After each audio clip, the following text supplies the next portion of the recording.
உட்காருங்க.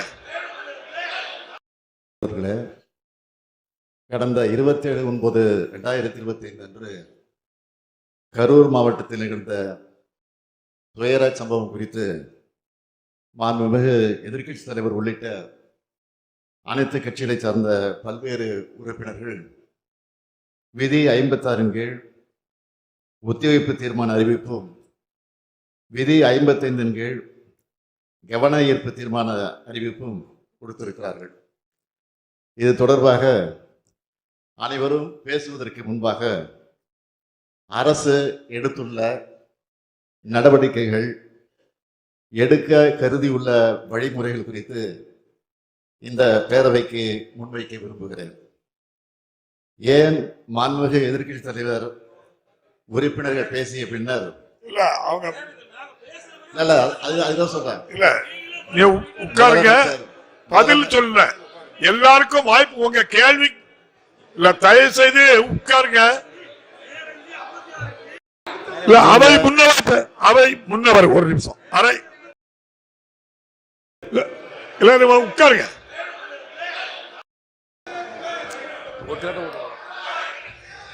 நான் பேசிய பிறகு உட்காருங்க. தலைவாசி தொடர்பாக அனைவரும் உரையாற்றுவதற்கு வாய்ப்பு உண்டு.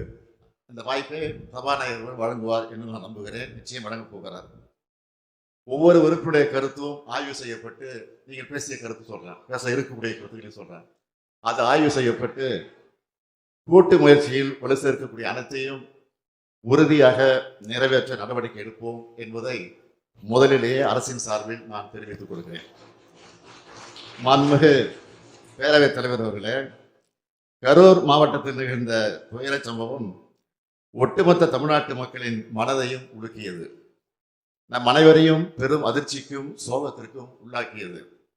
இறந்து போனவர்களுக்கு ஆழ்ந்த அஞ்சலியை நான் செலுத்துகிறேன். உறவுகளை இழந்தவர்கள் அனைவருக்கும் எனது ஆழ்ந்த இரங்கலையும் தெரிவித்துக் கொள்கிறேன். கரூர் வேலுச்சாமிபுரத்தில் கடந்த 27/9/2025 அன்று தமிழக வெற்றி கழக கட்சியினுடைய தலைவர் அவருடைய அரசியல் நிகழ்ச்சி நடைபெற்றது. அந்த கட்சியின் கரூர் மேற்கு மாவட்ட செயலாளர் இதற்கான அனுமதியை கோரி பல்வேறு இடங்களில் அவர் அனுமதி கோரிய இடங்களில் போக்குவரத்து நெரிசல் இருக்கும் என்பதாலும் பொதுமக்களுக்கு தொல்லை ஏற்படும் என்பதாலும் பாதுகாப்பு காரணங்களாலும் அனுமதி வழங்கவில்லை. 25/9/2025 காலை லைட் ஹவுஸ் கார்னர் அல்லது உழவர் சந்தை பகுதியில் கூட்டம் நடத்த அனுமதி கோரிய மனுவுக்கும் கூட்ட அளவு, மதிப்பீடு மற்றும் பாதுகாப்பு காரணங்களால் அனுமதி வழங்க இயலவில்லை. பிறகு 29/9/2025 அன்று அக்கட்சியின் கரூர் மேற்கு மாவட்ட செயலாளர் வேலுச்சாமிபுரத்தில் 27/9/2025 அன்று மக்கள் சந்திப்பு நிகழ்ச்சி நடத்த அனுமதி கோரினார். அவர் கொடுத்த மனு ஏற்கப்பட்டு 11 நிபந்தனைகளுடன் அனுமதி வழங்கப்பட்டது. கரூர் நிகழ்ச்சிக்கு தமிழ்நாடு அரசின் காவல்துறையினர் சார்பாக கரூர் மாவட்ட காவல் கண்காணிப்பாளர் தலைமையில் பாதுகாப்பு ஏற்பாடுகள் செய்யப்பட்டிருந்தன.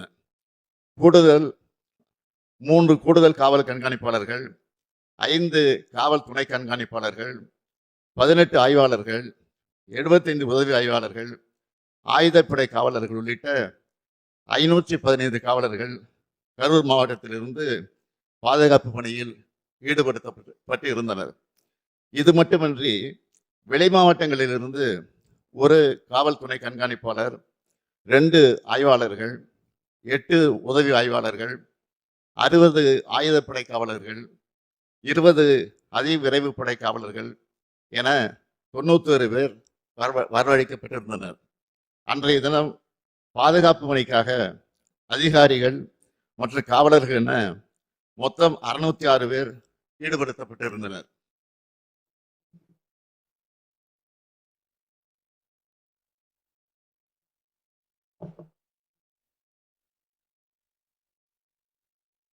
காவல்துறையை பொறுத்தவரை வழக்கமாக அரசியல் பரப்புரை கூட்டங்களுக்கு வழங்கப்படும் பாதுகாப்பு காவலர் எண்ணிக்கையை விட அதிகமாகவே வழங்கப்பட்டிருந்தது. பொதுக்கூட்ட நிகழ்ச்சி ஏற்பாட்டாளர்களால் 10,000 பேர் வருவார்கள் என்று தெரிவிக்கப்பட்ட நிலையில் அதைவிட அதிகமாக கூட்டம் வரும் என்று எதிர்பார்த்து கூடுதல் பாதுகாப்பு ஏற்பாடுகள் செய்யப்பட்டன. கூட்டம் நடத்த அனுமதி கோரி கொடுத்த கடிதத்தில் மாலை 3 மணி முதல் இரவு 10 மணி வரை என்று குறிப்பிட்டிருந்தார்கள். ஆனால் செய்தியாளர் சந்திப்பு மற்றும் சமூக ஊடகங்களில் மதியம் 12 மணிக்கு கட்சித் தலைவர் கரூர் வருவதாக அக்கட்சியின் பொதுச் செயலாளர் தெரிவித்திருந்தார். இதனால் கரூரில் காலை முதலே மக்கள் வர தொடங்கிவிட்டனர். 27/9/2025 அன்று அக்கட்சியின் தலைவர் சென்னையில் இருந்து காலை 8:40 மணிக்கு புறப்பட்டு 9:25 மணிக்கு திருச்சி வந்தடைந்தார். அதன் பின்னர் நாமக்கல் நிகழ்ச்சியில் கலந்து கொண்ட பிறகு கரூருக்கு இரவு 7 மணிக்கு வந்துள்ளார். அதாவது அறிவிக்கப்பட்ட 12 மணி கடந்து 7 மணி நேரம் கழித்துதான் வந்தார்.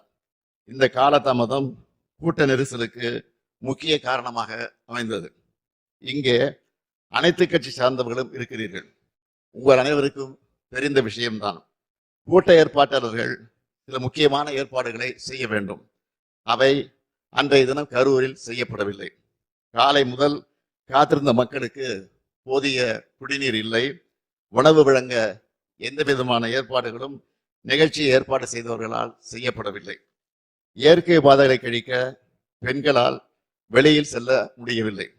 சம்பவம் நடந்த அதே வேலுசாமிபுரத்தில் இதற்கு 2 தினங்களுக்கு முன்பாக, அதாவது 25/9/2025 அன்று மாண்புமிகு எதிர்க்கட்சி தலைவர் அவர்கள் கலந்து கொண்ட பரப்புரை நிகழ்ச்சி நடந்துள்ளது. அந்த கூட்டத்தில் பங்கேற்றிருந்தவர்கள் முறையாக ஒருங்கிணைக்கப்பட்டு கட்டுப்பாட்டோடு நடந்து கொண்டனர். எந்தவித அசம்பாவிதமும் இல்லாமல் நடந்து முடிந்தது. அதில் சுமார் 12,000 முதல் 15,000 பேர் பங்கேற்றிருக்கிறார்கள். அந்த பரப்புரை கூட்டத்திற்கு சுமார் 137 காவலர்களும் 30 ஊர்காவல் படையினரும் பாதுகாப்பு பணியில் ஈடுபட்டிருந்தனர் என்பதை குறிப்பிட விரும்புகிறேன். ஆனால் அதற்கு நேர்மாறாக இந்த கட்சியினுடைய நிகழ்ச்சி நடந்துள்ளது. கரூர் மாவட்ட எல்லை தவிட்டுப்பாளையம் சோதனை சாவடி நிகழ்ச்சிக்கு பின் கேரவன் வாகனத்தை பின்தொடர்ந்து பெருவாரியான ரசிகர்களும் கட்சியினரும் நிகழ்ச்சி நடைபெறும் இடத்திற்கு வந்து கொண்டிருந்தனர். நிகழ்ச்சி நடைபெறும் பகுதியில் கூட்டம் அதிகமாக இருந்ததாலும் பிரச்சார வாகனத்தின் பின்னால் ஏராளமானோர் வந்ததாலும் கரூர் நகர உட்கோட்ட காவல் துணை கண்காணிப்பாளர் அவர்கள் பிரச்சார வாகனத்தில் இருந்த ஏற்பாட்டாளர்களை அக்ஷயா மருத்துவமனை அருகே நிறுத்தி கூட்டத்தில் உரையாற்றுமாறு அறிவுறுத்தி இருக்கிறார்கள். அதற்கு நிகழ்ச்சி ஏற்பாட்டாளர்கள் முன்பே அனுமதிக்கப்பட்ட இடத்தில்தான் பேசுவோம் என்று பிடிவாதமாக தொடர்ந்து முன்னேறி சென்றனர். கரூர் மாவட்ட காவல் கண்காணிப்பாளர் அக்கட்சியினுடைய இணைச் செயலாளரிடம் பலமுறை தொடர்பு கொண்டு பிரச்சார வாகனத்தை நிறுத்துமாறு கேட்டுக்கொண்டும் அவர் தாவேகா கட்சியின் தலைவர் தனது உரையை தொடங்குமாறு கேட்டுக்கொண்டார். காவல்துறையின் வழிமுறைகளை மீறி வாகனம் அக்ஷனா மருத்துவமனையிலிருந்து 30-35 மீட்டர் தூரம் சென்றபோது இருபுறமும் இருந்த கூட்டத்தினரையே இது நிலைகுலைய செய்தது. இதனால் கூட்டத்தில் பல இடங்களில் அலைமோதல் ஏற்பட்டிருக்கிறது. கூட்டத்தில் இருந்த பெண்கள் மற்ற குழந்தைகள் மத்தியில பீதி, மூச்சு திணறல், மயக்கம் மற்றும் நெரிசல் ஏற்பட்டது. பலரும் கீழே விழுந்து மிதிப்பட்டிருக்கிறார்கள்.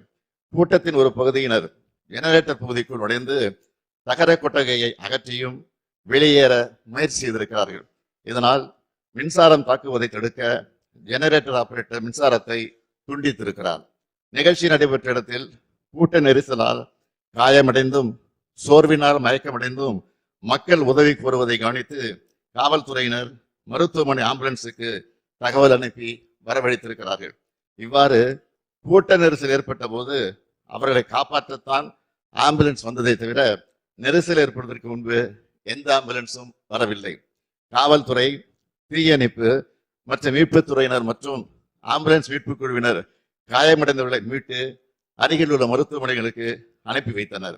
மீட்பு பணிகளில் முழுவீச்சு நடைபெற்றுக் கொண்டிருக்கும் போது தாவேகா கட்சியினர் 2 ஆம்புலன்ஸ் ஓட்டுநர்களை தாக்கி ஆம்புலன்ஸ் வாகனத்தை சேதப்படுத்தி இருக்கிறார்கள். இதனால் மீட்பு பணிகள் தடைப்பட்டன. இது தொடர்பாக கரூர் நகர காவல் நிலையத்தில் 2 வழக்குகள் பதிவு செய்யப்பட்டு விசாரணை நடந்து வருகிறது. சம்பந்தப்பட்ட நபர் கரூர் நீதித்துறை நடுவர் முன்பு சரணடைந்திருக்கிறார். மற்றொரு குற்றவாளி 2 வழக்குகளிலும் தொடர்புடையதாக கைது செய்யப்பட்டிருக்கிறார். மாண்புமிகு பேரவைத் தலைவர் அவர்களே, கரூரில் தமிழக வெற்றி கழக கட்சியின் பரப்புரை கூட்டத்தில் நெரிசல் ஏற்பட்டு மக்கள் இறப்பு ஏற்பட்டுள்ளது என்று தகவல் அறிந்த உடனேயே தமிழ்நாடு அரசு உடனடி நடவடிக்கைகளை மேற்கொண்டது. மருத்துவம் மற்றும் மக்கள் நல்வாழ்வுத்துறை அமைச்சர், முதன்மை செயலாளர், தேசிய நல்வாழ்வு குழும இயக்குனர் உள்ளிட்டோர் உடனடியாக கரூருக்கு அனுப்பப்பட்டார்கள். மேலும் அன்று இரவே நானும் கரூருக்கு சென்று பாதிக்கப்பட்ட குடும்பங்களை சந்தித்து ஆறுதல் கூறினேன். கரூர் துயரத்தை கேள்விப்பட்டதும் என்னால் வீட்டில் இருக்க முடியவில்லை. அதனால்தான் உடனடியாக கரூருக்கு அன்றைய இரவே சென்றேன். மருத்துவமனையில் சிகிச்சை பெற்றவர்களை நேரில் பார்வையிட்டு மருத்துவரோடு ஆலோசித்து உத்தரவு பிறப்பித்தேன். அரசின் அனைத்து துறைகளிலும் ஒருங்கிணைந்து செயல்பட்டனர். அமைச்சர்கள் பலரும் அங்கு சென்று பணியாற்றினார்கள். கரூர் அரசு மருத்துவக் கல்லூரி மருத்துவமனையில் கூட்ட நெரிசலில் பாதிக்கப்பட்ட முதல் நபர் இரவு 7:47 மணிக்கு அனுமதிக்கப்பட்டார். தொடர்ச்சியாக 200க்கும் மேற்பட்டோர் சிகிச்சைக்காக கொண்டு வரப்பட்டார்கள்.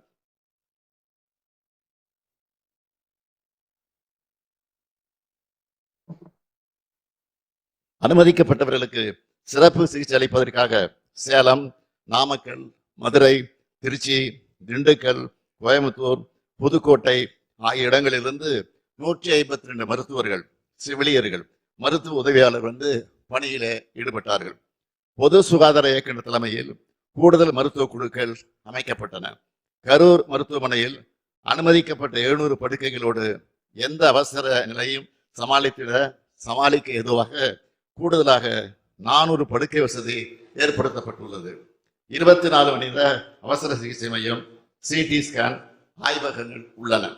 பணிகளை விரைவுபடுத்திட திருச்சிராப்பள்ளி, திண்டுக்கல் மாவட்ட ஆட்சித்தலைவர்கள் மற்றும் மாவட்ட மருத்துவ குழுவினர் கரூர் அரசு மருத்துவக் கல்லூரி மருத்துவமனைக்கு ஹெல்ப் டெஸ்க் அமைத்து இறந்தவர்களின் உடல்களை காவல்துறை உதவியோடு அடையாளம் கண்டு பொது சுகாதாரம் மற்றும் நோய் தடுப்பு மருந்து துறை அலுவலர்களின் உதவியோடு உடற்கூராய்வு செய்வதற்கு ஏற்பாடு செய்தனர். கரூருக்கு அருகில் உள்ள சேலம், நாமக்கல் மற்றும் மதுரை அரசு மருத்துவக் கல்லூரி முதல்வர்கள் தங்கள் மருத்துவக் கல்லூரியில் இருந்து சிறப்பு மருத்துவ குழுக்களோடு 27/9/2022 அன்று இரவு கரூர் அரசு மருத்துவக் கல்லூரி மருத்துவமனைக்கு வந்தனர். இது தவிர திருச்சிராப்பள்ளி, திண்டுக்கல், கோயம்புத்தூர், புதுக்கோட்டை உள்ளிட்ட அரசு மருத்துவக் கல்லூரியில் இருந்தும் சிறப்பு மருத்துவர்கள், செவிலியர்கள், ஆய்வக வல்லுநர்கள், பிரேத பரிசோதனை உதவியாளர்கள் என மொத்தம் 152 பேர் கரூர் அரசு மருத்துவக் கல்லூரி மருத்துவமனைக்கு வந்தனர். இச்சம்பவத்தில் சிகிச்சை பெற்று வந்த அனைவரும் வீடு திரும்பி இருக்கிறார்கள். ஒருவர் மட்டும் சென்னை ஸ்டான்லி அரசு மருத்துவமனையில் சிகிச்சையில் இருக்கிறார். உயிரிழந்தவர்களின் மொத்த எண்ணிக்கை 41. இதில் ஆண்கள் 13 பேர், பெண்கள் 18 பேர், குழந்தைகள் 10 பேர். கரூர் மருத்துவக் கல்லூரி மருத்துவமனையில் உள்ள பிணவரையில் இறந்த அனைத்து உடல்களையும் குளிர்சாதனை பெட்டியில் வைப்பதற்கு போதிய வசதி இல்லாத காரணத்தால் அன்றைய இரவில் உடற்கூராய்வு செய்வதற்கு மாவட்ட ஆட்சித்தலைவருடைய சிறப்பு அனுமதி பெற்று உடற்கூராய்வு மேற்கொள்ளப்பட்டது. உடனடியாக உடற்கூராய்வு நடைமுறைகளை முடித்து பாதிக்கப்பட்ட துக்கத்தில் இருக்கக்கூடிய குடும்பங்களிடம் உடல்கள் ஒப்படைக்க வேண்டி கரூர் அரசு மருத்துவக் கல்லூரி தடவியல் துறை தலைவர் சங்கர் அவர்களுடைய தலைமையில் 24 மருத்துவர்கள் மற்றும் 16 உதவி பணியாளர்கள் அடங்கிய குழு அமைக்கப்பட்டு உடற்கூராய்வு செய்யப்பட்டது.